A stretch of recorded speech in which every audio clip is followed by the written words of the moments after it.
Wait lang. Super happy. Magmamay pa ba ako? Super happy kasi parang hindi namin na-expect na aabot kami ng ika-4 or week, di ba? 4 week na namin. So sabi ko, magkano pa bang pang-5? Parang sabi niya, sumusobra na daw ako. So nakakatuwa na tinangkilik talaga ng mga tao ang balota. Ano, nakikita ko kasi ang dami kong nire-repost ng mga, syempre na-tag ka ng mga nanonood, ng mga tao, ng fans. Ano yung mga feedback na tumatak sa'yo? Ang dami, parang sinasabi nila, parang ang dami lang realization dun sa pelikula. At nakakatuwa dahil itong mga ito ay mga bata talaga, mga estudyante. So ayan, at gusto ko din magpasalamat dun sa mga teachers na parang sinasabi niya dun sa mga estudyante nila na manood talaga ng balota. So sa mga teacher, Emmy, ang totoong buhay, salamat sa kanila. Thank you. Congratulations. Hello po, Miss Marian. John Cavedera po from Manila Standard. One question lang po. Ano ba yung feeling niyo na nag-spark po ng discussion at yung film niyo na parang nagbibigay po ng opinion bigla yung mga tao na ay, ganun pala. Siguro yung isa sa pinakamaganda kapag gumagawa ka ng isang pelikula, yung ini-invoke nila yung sarili nila at gusto lang ma-realize o ano mo yung ma-extend kung ano yung gusto nilang iparating sa mga tao. Yun talaga yung gusto ng balota eh. Kumbaga yung message ng balota yung gusto natin ibigay sa kanila. Ngayon kapag yung mga discussion sila at mayroon silang pinag-uusapan ng mga topic about the balota, ay ganito ba? Ano gagawin natin sa mga kabataan? Ganito.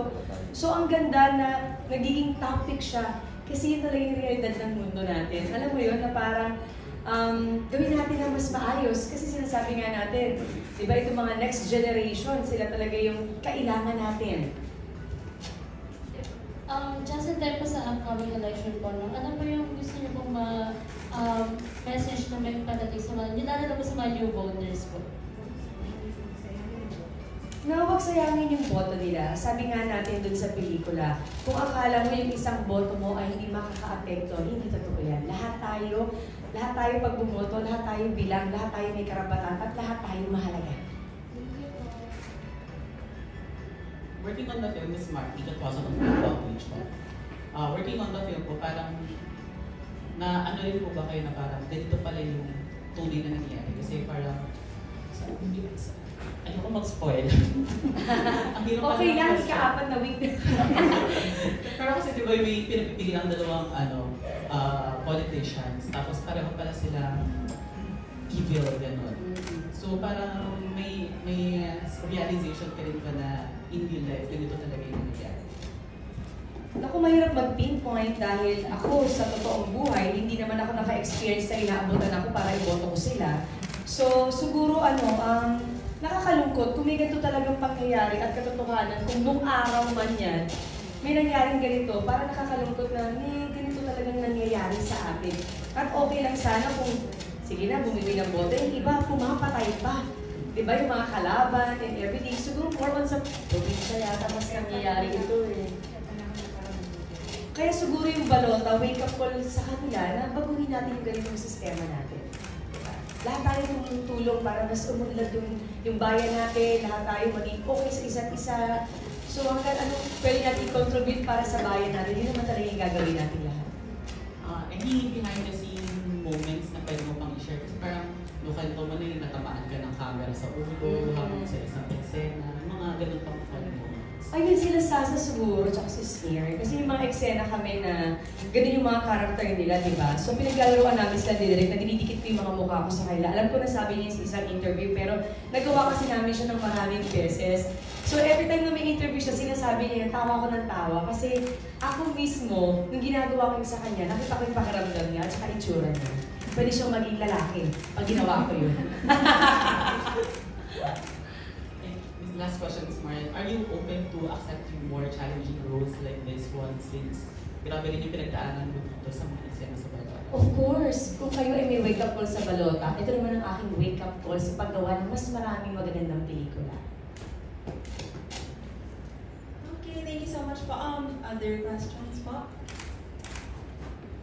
So, Miss Marian, personally and career-wise, paano po yung naging impact sa inyo ng balota? Malaki. Sabi ko nga, ang hirap ikumpara yung mga nagawa kong pelikula. Pero isa siguro si Balota na masasabi ko na nung ginawa ko siya, yung fulfillment na naramdaman ko, nung ginagawa ko siya at nung natapos ko siya at nung pinanood ko na siya sa sinihan, iba pa rin yung fulfillment na nakuha ko doon. Na parang sabi ko, ay pwede palang ganito. Masarap gumawa ng isang proyekto na kapag gumagawa ka, buong-buo yung loob mo at alam mo, may makakontribute ka dun sa mga manonood. Parang ngayon, na-realize ko na sa bawat gagawin ko siguro, gusto ko talaga na kapag nanonood yung mga tao sa akin, may nakakontribute ako sa buhay nila kapag pinapanood ko na.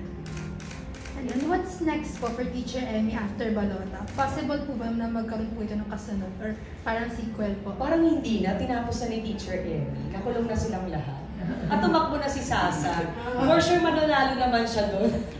Siya ang iboboto ng taong bayan. Then, lastly na lang po, patok po sa social media yung mga collab niyo po ni Sasa Girl na mga video. So, kamusta po yung paggawa ng content kasama siya po? Alam mo, ang bilis lang nun. Nag-usap kami kasi sabi namin, hindi namin expect na mag-i-extend si Balota. So sabi niya, and with Direct Kip, gawa tayo ng content para sa kanila. Sabi ko, sige, anong gusto niyo? Pumunta sila sa bahay. So nag-shoot kami sa bahay. Very quick lang yan. Nag-isip lang sila ni Direct, ginawa lang namin. And then sabi niya, upload ko na to tonight. Sabi ko, ay, agad-agad. Ayun, upload niya na. Sige po.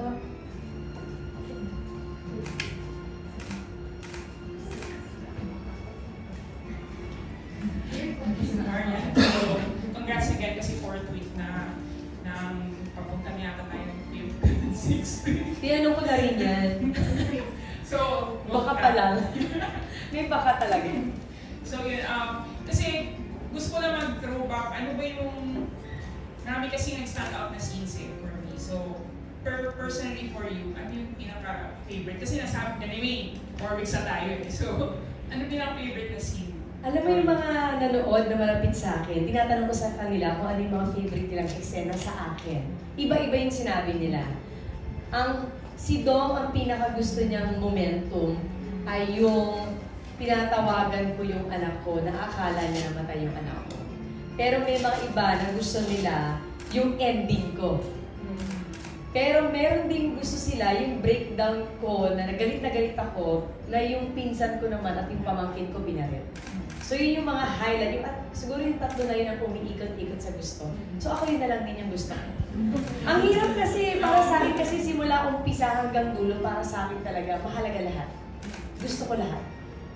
Saan yung pinaka parang talagang personal na naging emotional ka? Parang matagal ka nag-let go sa scene. Hindi ako matagal mag-let. Ay, hindi ba? Madali ba? Mabilis Gusto ko yun.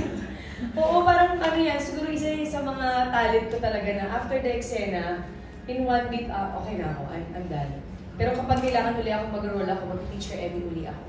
Siguro yun yung napag-aralan ko sa tagal ko dito sa industriya nito kung paano mabilis to kumalas dun sa emosyon na sobrang bigat. Papayag ng Marian, paano pala naging process yung naging lower mo yung cost ng tickets ng teachers at saka students? Kasi I heard na pinaglaban mo rin yun. Oo, special rate talaga yan. Kasi, kumbaga, nagkataon kasi na nilabas ang Balota, napapanahon siya sa araw ng mga guro. So parang nag-isip yung team namin kung ano bang pwede natin i-offer as a gift, mga special prize para sa mga mahal nating guro na talagang para sa kanila naman talaga ito. Sila talaga ito, kwento nila ito. And syempre for the students, marami tayong mga kabataan na gusto natin mapanood nila to. At alam naman natin yung hirap ng buhay ngayon. Magkano ang sini ngayon? 300 something. So sabi talaga namin, baka pwede natin magawa ng paraan, ng babaan, para mas marami tayong mga estudyante at mga guro makapanood. Kasi yun naman eh, kung hindi ko alam kung nakita niyo yung posting ko about Balota, sabi ko may mga pelikulang ginagawa para kumita ka ng millions and hundreds na yan. May mga pelikulang ginagawa ka dahil what do you call this? Personal para sa'yo. May mga ginagawa kang pelikula because gusto mo mag-experiment. Pero ang Balota, ginawa namin to contribute para sa country natin. So malinaw sa amin na siguro kung kikita ang Balota is bonus na lang yun. Ang gusto namin to contribute something sa country natin na makakatulong talaga at maging wake-up call, hindi lang sa mga kabataan, kundi sa lahat ng taong boboto. Lalo na napapanahon, malapit ang botohan. Last question, Marian, kasi binabasa ko yung mga ibang comments. Nare-repost kasi mga certain scenes ko lang alam kung allowed ba yun. Pero, Pwede na yun! pero nakikita ko sa TikTok eh. Tapos, may mga comments, mga pictures din. Sasabi ko, parang medyo, exaggerated yung mga konting exaggeration talaga yung nangyayari sa'yo. Pero meron na hindi nakaka-relate na teachers. Meron mo nag-message sa'yo na, alam mo yun, na nakatouch ka from a teacher. Si Direk Kip ang maraming sinesend sa akin message ng mga teacher na ipaabot mo kay Marian, maraming salamat sa paggawa niya. Parang nirepresent niya kami ng ganito, ganyan. Ang dami. Pero direct sa akin hindi. Pero marami akong nababasa. Kasi mga kaibigan ko din nagsisend din sa akin ng mga kung ano yung nababasa nila through TikTok, Instagram, or Facebook. So nakakatuwa. Hanggang kaya kong i-repost. Ikaw alam kung nakikita niyo, araw-araw talaga nag-i-repost talaga ako. Na to say thank you talaga dun sa mga nakaka-appreciate at nagsasabi ng maganda about Balota. Thank you, Marian, and congrats. Thank you! Good afternoon, Marian. Alan from Inquirer. So, after yung success ng Balota, how would you describe itong taon na ito? At isa ba ito sa mga pinagpapasalamat mo as we approach Christmas na? Oo naman. Pero sabi ko nga, kapag nagkakaroon ka ng pamilya, kapag nagkaroon ka ng anak, kapag tumatanda ka na yata, araw-araw pagpasalamat mo. Kaya meron ka mang achievement na nakuha o wala. Sa araw-araw nagigising ako sa umaga, nakikita ko nakakasama ko yung pamilya ko. Para sa akin, malaking blessings na yan. Siguro dagdag na lang itong mga achievements na ito sa buhay ko. Pero sa ngayon talaga, sabi ko, kung ano meron ako nun, sobrang pasasalamat. The mere fact na gumising ako ngayon at nandito ako sa interview nyo at nagsiselebrate tayo for Balota, parang yun na yun. Araw-araw talaga thankful. Pero may chance na ba para i-reward yung sarili mo or... Marami akong reward, bibili ako ng mga pop bar. Ito viral na ngayon. Okay. For Christmas na lang. Abangan nyo, may pasabog ako sa 13. And if I may, meron na ba kayong Christmas plans, Marian? Ano bang plano niyo for Sa tuwing Christmas? Pasko, ang palagi namin ginagawa is sama-sama kami ng family, ng asawa ko at ng family ko. Isang buong pamilya kami nagsiselebrate palagi ng Pasko. And I believe, Marian, mahilig ka rin magluto. So, Oo, ikaw hindi rin pwede. in charge. Yung asawa ko, palaging request ng menudo. So, hindi pwedeng pumali ako. Kailangan magluto ako ng menudo para sa kanya. So, yun ang lagi mo, yun ang masasabi mo specialty mo pag Pasko. Oo, ganun talaga. May toka-toka kami. Oo. Okay. Sa akin palagi menudo. Sige, thank you, Marian. Thank you. Hello po. Jonel po from Cinema Bravo po. Marian, 4 weeks, nung first week pa lang ba, in-expect mo na tatagal ng ganito ang Balota?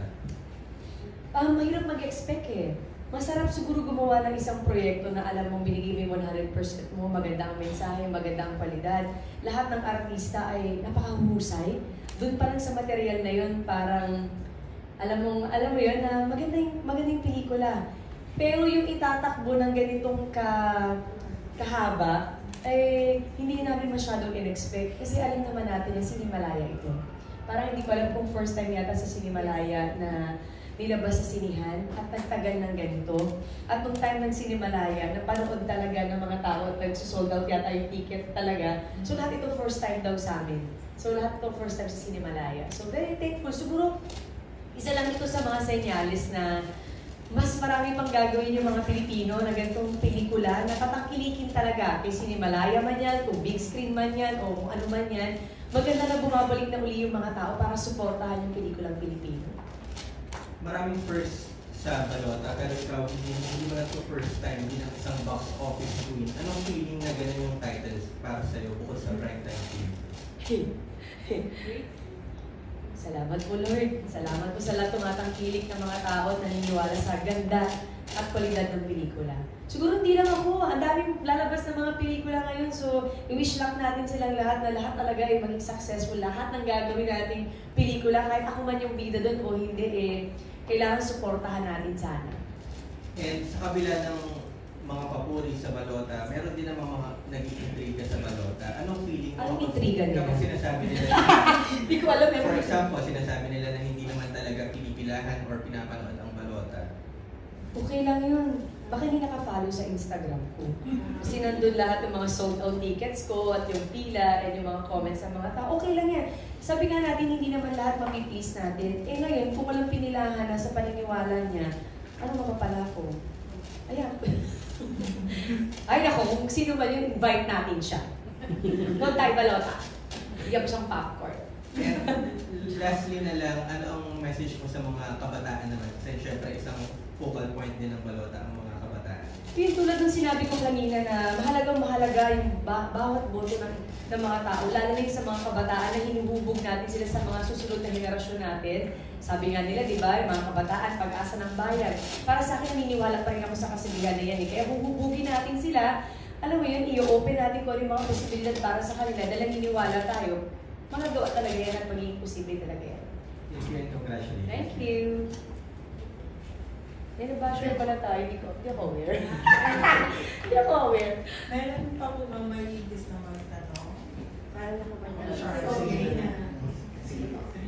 Marian, hapon lang ako kasi nakita ko ni-repost yung isang photo na parang nasa gitna yung balota tapos dalawang poster ng films na international. So ano yung naging reaction mo nung nakita mo yung... Actually, sinendan lahat sa akin yun ang aming editor na si Chuck at ang director ko si Direk Kip. Sabay silang nag-send sa akin. Parang, oy, kahit kaliit-liit naman ang aming poster, nandun pa rin kami, di ba? So, nakaka-proud, nakakatuwa, nakataba ng puso. Laban, Pinoy.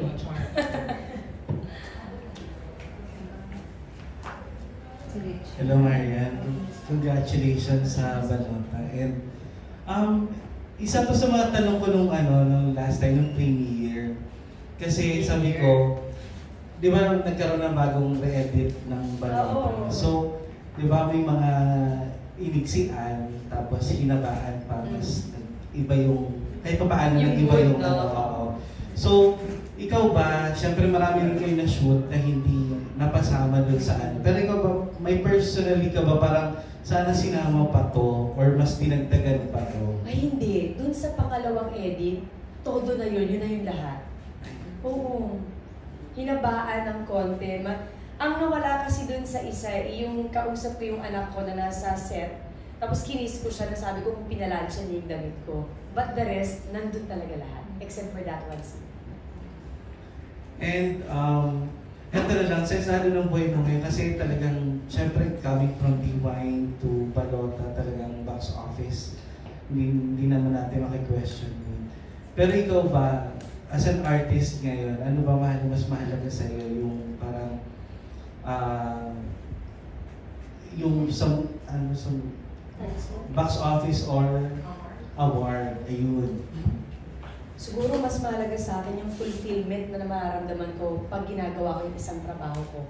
Kasi minsan kahit na sabihin mo box office ka or nanalo ka ng best actress, pero yung sa ikaw mismo, kasi at the end of the day, wala naman kayong lahat eh. Ako yung makakaramdam, ano ba yung mahalaga sa akin? So para sa akin mahalaga na gumawa ng magandang proyekto na habang ginagawa ko yun, may fulfillment ako nararamdaman. At yun ang naramdaman ko sa balota. And syempre with Balota, mas maraming Pero excitement. all of the above na lang natin, baka magtampo yung grasya sa atin. Diba? And ito, ano na lang po yung next kay Miss Marian? Kasi syempre, ang bongga ng 2024 sa'yo. What's in store for Marian in 2024? Oo, ano ba?